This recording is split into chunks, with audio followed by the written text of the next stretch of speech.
जिस तरह से ईरान ने स्ट्रेट ऑफ हॉर्मुज को ब्लॉक कर रखा है, ईरान की मिसाइल्स और ड्रोन खाड़ी देशों की पोर्ट्स और ऑयल रिफाइनरीज, ऑयल प्लांट्स के ऊपर गिर रहे हैं। इसके बाद ये खाड़ी के देश स्ट्रेट ऑफ हॉर्मुज के इस मसले को यूनाइटेड नेशंस सिक्योरिटी काउंसिल ले गए। खाड़ी के इन देशों ने यूएनएससी में ये प्रस्ताव पेश किया कि स्ट्रेट ऑफ हॉर्मुज को मिलिटरली तरीके से खुलवाया जाए।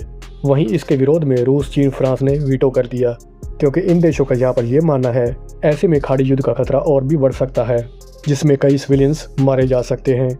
ऐसे में इस युद्ध को शांत होने की बजाय और भी ज़्यादा बढ़ावा मिलेगा।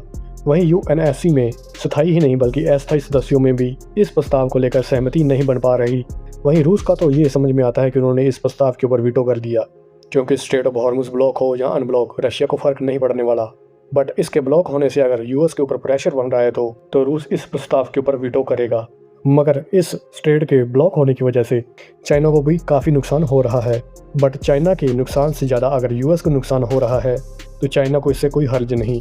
फ्रांस यहाँ पर स्ट्रेट ऑफ हॉर्मुज के इस मसले को डिप्लोमेटिक तरीके से हल करना चाहता है। दूसरी ओर ट्रंप और मैक्रोन के रिश्ते भी इस समय काफ़ी ज़्यादा बिगड़े हुए हैं।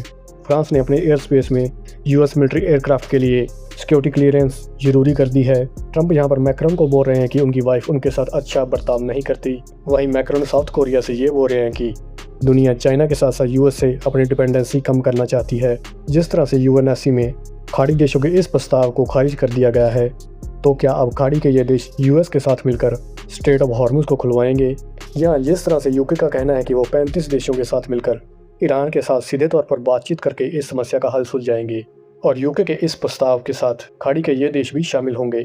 अगर खाड़ी के ये देश अन्य देशों के साथ मिलकर स्ट्रेट ऑफ हॉर्मुज की समस्या को ईरान के साथ बातचीत के जरिए हल करवाते हैं, तो ऐसे में यूएस की पूरी दुनिया में रिलायबिलिटी और क्रेडिबिलिटी को काफ़ी ज़्यादा चोट पहुंचेगी और पूरी दुनिया में एक नया ही अलायंस खड़ा हो सकता है, जिसमें शायद यूएस को हिस्सा ना बनाया जाए।